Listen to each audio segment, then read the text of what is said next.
ஜோடி are you ready season 3 தொடங்கி 2 வாரம் தான் ஆச்சு. ஆனா மக்கள் நல்ல வரவேற்பு கொடுத்திருக்காங்க அப்படின்னு தான் சொல்லணும். இந்த வாரம் ஹூக் ஸ்டெப் ரவுண்ட் தான் வச்சிருந்தாங்க. கண்டஸ்டன்ஸ் எல்லாருமே ரொம்பவே சூப்பரா பர்ஃபார்ம் பண்ணியிருந்தாங்க அப்படின்னு தான் சொல்லணும். இப்படி இருக்க நிலையில போன வாரம் அண்ட் இந்த வாரம் கம்பேர் பண்ணும்போது 3 டேஞ்சர் ஜோன் கண்டஸ்டண்ட்டை செலக்ட் பண்ணியிருக்காங்க. அவங்க யார் அப்படின்னு சொன்னால் Aboli and Pramod, Gopika and Surya and Gracy and Dileep. இவங்க 3 பேர் தான் ரொம்பவே கம்மியான மதிப்பெண்ணில் இருக்காங்க.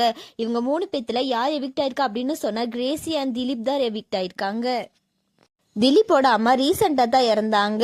இருந்தாலும் கூட பரவாயில்ல அப்படின்னு சொல்லி ரிகர்சலுக்கு வந்து ப்ராக்டிஸ் பண்ணி இப்போ ரொம்பவே சூப்பராக பர்ஃபார்ம் பண்ணியிருந்தாங்க அப்படின்னு சொல்லி இப்போ கிரேசி சொல்லியிருந்தாங்க. அதை கேட்ட ஜட்ஜஸ் ரொம்பவே எமோஷனல் ஆகி திலீப்புக்கு ரொம்பவே ஆறுதலாக பேசியிருந்தாரு. சாண்டி மாஸ்டர் உனக்கு டான்ஸில் என்ன ஹெல்ப் வேணும் அப்படின்னு சொன்னாலும் நீ என்னை கான்டாக்ட் பண்ண அப்படின்னு சொல்லியிருப்பாரு. இப்படிலாம் இருந்தாலும் கூட கிரேசி அண்ட் திலீப் தான் இந்த வாரம் எலிமினேட் ஆயிருக்காங்க. இவங்க எலிமினேட் ஆகி போகும்போது அடுத்த டைம் கம்பேக் கொடுக்கும்போது நாங்கள் சூப்பராக மாசான பர்ஃபார்மன்ஸ் தரோம் அப்படின்னு சொல்லியிருக்காங்க.